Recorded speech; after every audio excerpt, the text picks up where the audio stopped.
Hello everyone, स्वागत है आपका होम साइंस वर्ल्ड में। आज हम बात करने वाले हैं संचार के मॉडल के बारे में। कल वाली क्लास में हमने पूरा कम्युनिकेशन देखा था, संचार देखा था, उसकी परिभाषा देखी थी, अर्थ देखा था उसका, उसके कार्य, उद्देश्य और संचार के प्रकार के बारे में हमने जाना था। आज हम बात करते हैं संचार के मॉडल, जितने भी कम्युनिकेशन के मॉडल हैं। तो विभिन्न विशेषज्ञों ने मॉडल द्वारा संचार प्रक्रिया को समझाने का प्रयत्न किया है। कुछ मॉडल इसमें सरल भी हैं, कुछ थोड़े जटिल भी हैं। इनकी जो शब्दावली है उसमें थोड़ी विभिन्नता है, लेकिन जो प्रक्रिया है वो लगभग सभी की समान होती है। कैसे? जैसे कि एक सेंडर है, मैसेज है, चैनल है और रिसीवर है।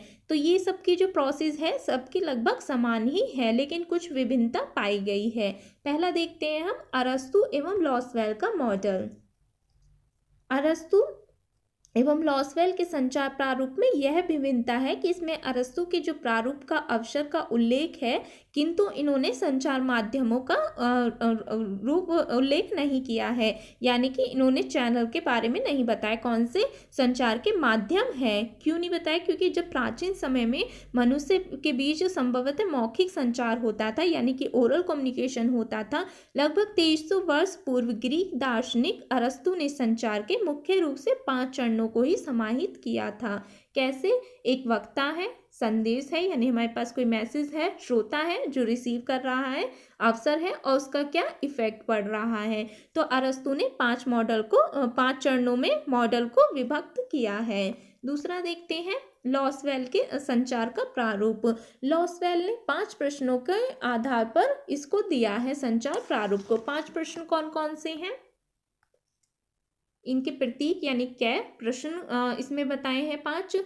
पहला इन्होंने कहा है कि कौन यानी कि सेंडर या जो भी उसके पास सोर्स है वो, ठीक है। क्या कहा? जो भी मैसेज सेंड कर रहा है सेंडर, उसने क्या कहा? तो उसने क्या कहा? एक संदेश दिया है या एक रेफरेंस उसने दिया है। किस माध्यम से दिया है? किस चैनल से दिया है?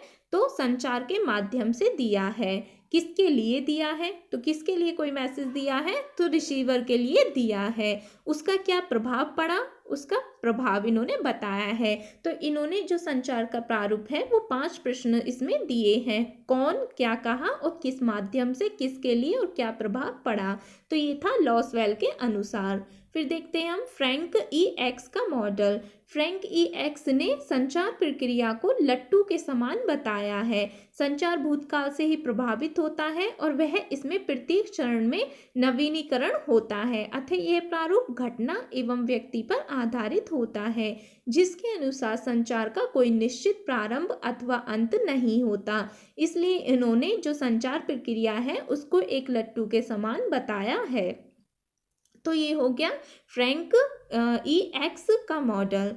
नेक्स्ट है सैनन वीवर का मॉडल। सैनन वीवर के मॉडल के अनुसार प्रेषक के पास ज्ञान का स्रोत है यानी सोर्सेज है, ठीक है, जिसको वह संकेत या शब्दों के माध्यम से प्रेषित करता है। इन संकेतों को प्राप्तकर्ता ग्रहण करके गंतव्य तक पहुंचाता है। यानी हमारे पास कोई सोर्स है, ठीक है। अब हम जो बात करना चाह रहे हैं या फिर जो भी हमारे पास ज्ञान है उसका प्रचारक करते हैं।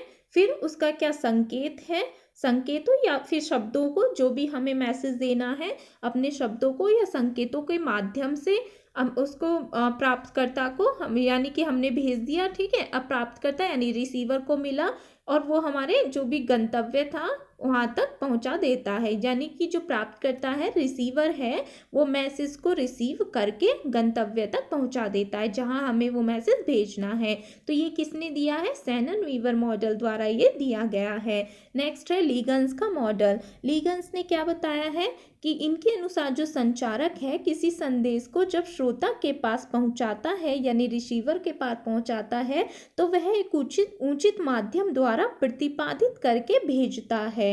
लीगन्स ने संचार प्रणाली में श्रोता की प्रतिक्रिया को भी सम्मिलित किया है। श्रोताओं की प्रतिक्रिया जानने से संचारक अपने द्वारा प्रेषित संदेश का मूल्यांकन करते हैं और उसके अनुकूल चेष्टाएं करते हैं। इस संचार प्रणाली में इसे प्रतिपुष्टि कहा है। यानी कि इन्होंने जो लीगन्स ने मॉडल दिया है तो इन्होंने क्या कहा है कि संचारक है, ठीक है। अब संचार संचारक जो है, अब जो भी मतलब हमारे पास हमारे पास संदेश है, ठीक है, संदेश है, इसके बाद संचारक है, ठीक है, जो भी वो मैसेज दे रहा है, यानी कि जो सेंडर है वो है। अब जो भी श्रोता की प्रतिक्रिया होगी वो देगा श्रोतागण, फिर किस माध्यम से वो देगा, फिर जो उसमें शब्दों या संकेतों का उपयोग किया गया है तो वो होगा, फिर संदेश। तो इसी तरीके से ये पूरा प्रोसेस इसमें चलता है जो संचार का है। संचारक है, श्रोता प्रतिक्रिया है, जो भी प्रतिक्रिया देनी है, श्रोता गण है यानी रिसीवर है, किस माध्यम से वो दे रहा है, और क्या जो भी वो संकेत देना चाहता है या जो भी शब्दों में संदेश देना चाह रहा है वो है, और फिर संचारक है। ये इसी तरीके से लीगन्स का मॉडल इसमें दिया गया है। प्रतिपुष्टि के माध्यम से संचार की सफलता को मूल्यांकित किया जा सकता है, क्योंकि इसमें बात की गई है प्रतिपुष्टि यानी फीडबैक की बात की गई है। इससे क्या पता चलता है, इससे संचार की सफलता को मूल्यांकित किया जा सकता है कि हमारा जो संचार है वो उसमें सफलता मिल गई है। संचार तब सफल माना जाता है जब ग्रहणकर्ता या श्रोता उस संचार को समझ लेता है और प्रभावित होता है, और श्रोता की प्रतिक्रिया अच्छी या बुरी हो सकती है। हमें कैसे पता चलता है कि हमारा जो संचार है वो सफल हुआ, जब हमारे पास उसका फीडबैक हमें मिल जाता है। तो इस तरीके से ये देखा जाता है। प्रतिक्रिया प्रतिपुष्टि दो तरीके से भी देखी जा सकती है। प्रथम है प्रत्यक्ष प्रतिक्रिया, जिसमें श्रोता व वक्ता दोनों आमने सामने होते हैं। बोलने वाला वक्ता केवल शब्दों के माध्यम से अपना संदेश प्रस्तुत नहीं करता, वरन अपने हाव भाव, आंखों, हाथ और शरीर की हलचल इनके द्वारा भी संदेश की प्रस्तुति में सहायक होते हैं। इसी प्रकार जो श्रोता होता है या ग्रहणकर्ता, जिसे हम रिसीवर कहते हैं, उसके भी हाव भाव और मुद्राओं से संचार के प्रभाव को देखा जा सकता है। दूसरा कैसे होता है, अप्रत्यक्ष प्रक्रिया होती है। इसमें क्या होता है, जैसे श्रोता या ग्रहणकर्ता, जिसे हम रिसीवर कहते हैं, रेडियो, टेलीविजन, समाचार पत्र, पत्रिकाएं आदि जन संचार के माध्यम से संचार ग्रहण करता है। यहाँ संचार प्रेषक एवं ग्रहणकर्ता के मध्य सीधा संपर्क नहीं होता है। यहाँ प्रतिक्रिया जानने हेतु सर्वेक्षण, चिट्ठी पत्री आदि इनकी सहायता ली जाती है। आपने देखा होगा जो भी न्यूज़ वगैरह जैसे समाचार पत्र पत्रिकाएं होती हैं या जनसंचार होता है, तो उसका जो हमें फीडबैक यदि हमें चाहिए होता है तो हम क्या करते हैं, सर्वे करते हैं। तो इस तरीके से प्रतिपुष्टि यानी फीडबैक का हम पता लगा सकते हैं। तो ये लीगन्स का मॉडल हो गया। नेक्स्ट है बर्लो मॉडल, जिसे SMCR मॉडल भी कहते हैं। जो बर्लो मॉडल है यानी SMCR, जिसमें सोर्स होगा, मीडियम होगा, चैनल होगा और रिसीवर होगा। इन्होंने क्या किया है, संकेतकर्ता और माध्यम के बीच संदेश को स्थान दिया है। सोर्स से प्राप्त करके संकेतकर्ता संदेश को उचित माध्यम के द्वारा संकेतवाचक तक पहुंचाते हैं, जहां से संदेश प्राप्तकर्ता को प्राप्त होता है। इन्होंने क्या किया है, कहा है कि एक सोर्स है यानी सेंडर है, ठीक है, अब वो संदेश दे रहा है, किस माध्यम से दे रहा है, और रिसीवर उसे यानी प्राप्तकर्ता के पास वो जा रहा है।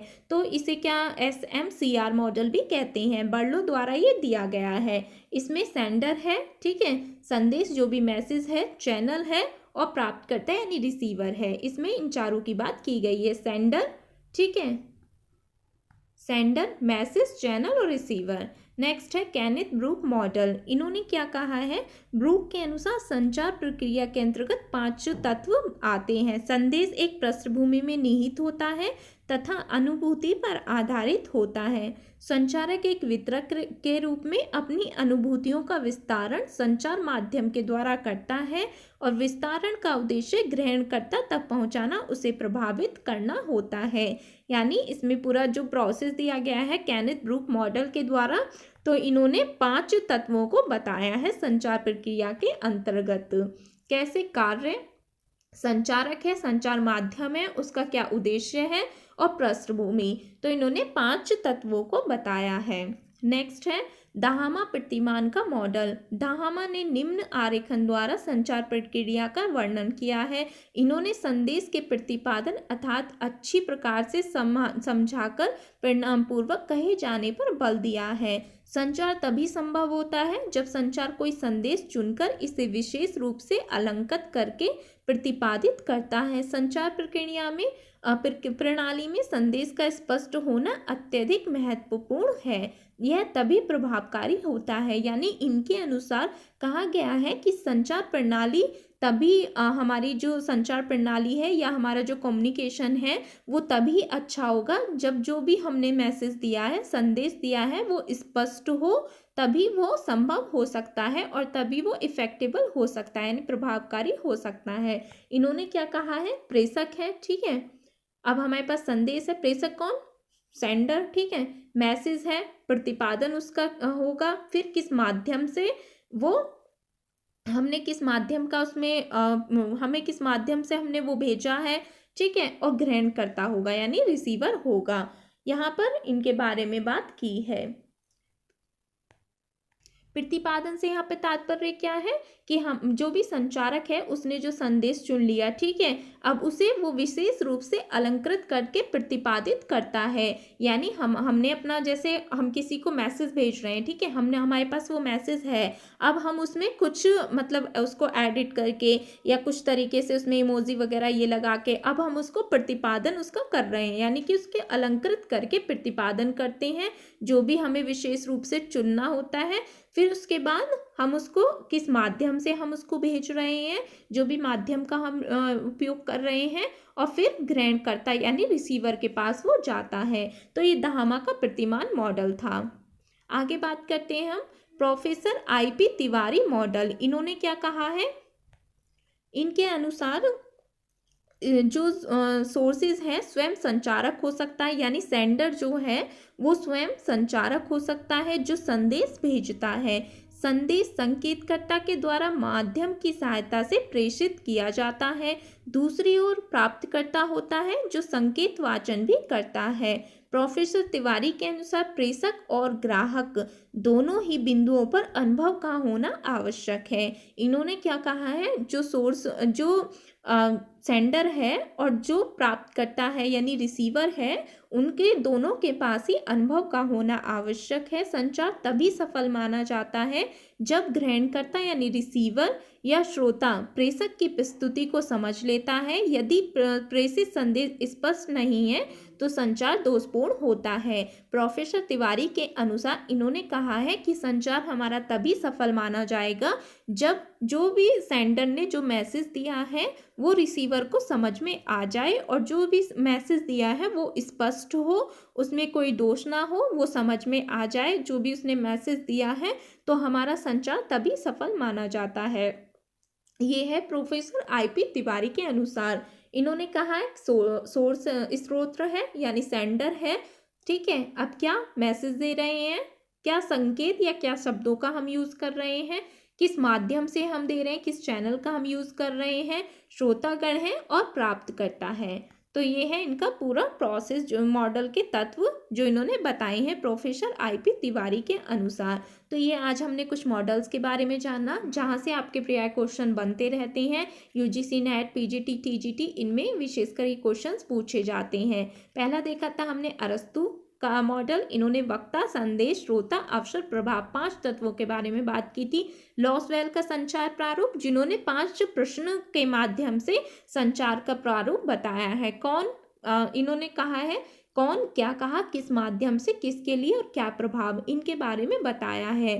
फ्रैंक ई एक्स का मॉडल, लट्टू के समान इनका जो मॉडल है लट्टू के समान जो संचार प्रक्रिया को इन्होंने बताया है। शैनर वीवर का मॉडल, इन्होंने बताया सेंडर है, प्रचारक है, संकेतक है, प्राप्तकर्ता है और कहाँ वो मैसेज पहुंचाना है, किस गंतव्य तक पहुंचाना है, उसके बारे में कहा है। लीगन्स का मॉडल, तो इन्होंने संचारक को बताया है श्रोता की क्या प्रतिक्रिया होगी, जो मैसेज वो रिसीवर है उसकी क्या प्रतिक्रिया होगी, श्रोतागण और किस माध्यम से, और संकेतीकरण किन शब्दों का उन्होंने प्रयोग किया है और क्या मैसेज है।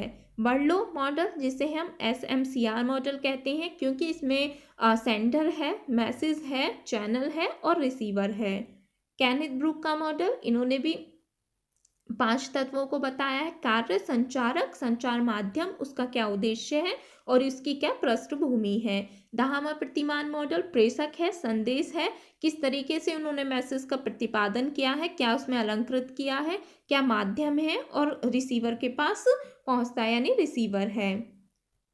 प्रोफेसर IP तिवारी, जिन्होंने सेंडर, संदेश, संकेत, माध्यम, श्रोतागण और प्राप्तकर्ता इन्होंने बताए हैं। तो ये आज हमने कुछ मॉडल्स के बारे में जाना।